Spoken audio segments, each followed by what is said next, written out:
So if this is, you guys have seen this famous idea of the iceberg, right? So I'll just draw it. But if you think of beliefs, this much is what you know you believe. This much is what you don't know you believe. So most of your beliefs are unknown to you. So to change them, there are a couple of things you can do. The first thing is, so I'm going to write these down. The first and the best way is new people. Expand your reach. If you're just hanging out with the same people you've known since childhood, since school, or just the people in your company, you're going to form beliefs based on them. See, there was a famous experiment by Sigurd Vastel, a scientist, and he found that human beings are like lemmings. When faced with complexity of choices, we simply look at what everybody else is doing, and that becomes our belief. It helps us live in a complex world. So, sorry, Sigurd Vastel, and it's called Memetics and Social Functioning, a famous research paper. And so we basically believe what our parents believe, what our school friends believe, what our colleagues believe. The way to change that is to get to know new people. One of the big things about networking is that you get to know new people.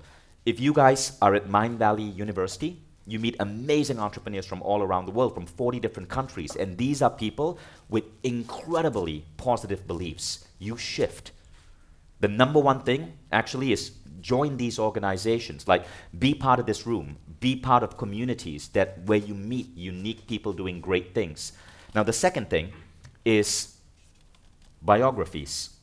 And a lot of people underestimate this, but when you read a biography of someone who has done something amazing, you absorb their beliefs. So I read a lot of biographies of great men and great women who have built incredible companies. Some of my favorites were Richard Branson, because he writes it himself. So autobiographies, where the author is writing it himself, is way better than biographies where a writer is trying to guess what the person is taking, right? So many of you guys may have heard of the Steve Jobs biography by Walter Isaacson. It's good, but it's not as good as the autobiography where the person is writing it himself. And many great men and women have written autobiographies or have written books about their beliefs. Arianna Huffington wrote a book called Thrive, about her as a female entrepreneur, how she integrates wellness into her business. It's amazing because she wrote it. Richard Branson wrote his autobiography. Sam Walton wrote his autobiography. And from all of these, you learn and you absorb different beliefs. So really, you meet people, or you meet people through the books that they have written. But beliefs come from other human beings.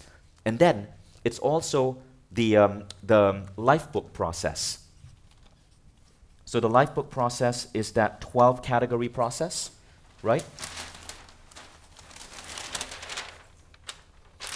Premise, this is belief. It's being able to look at your life from these 12 categories and really understand what are the beliefs that are holding you back.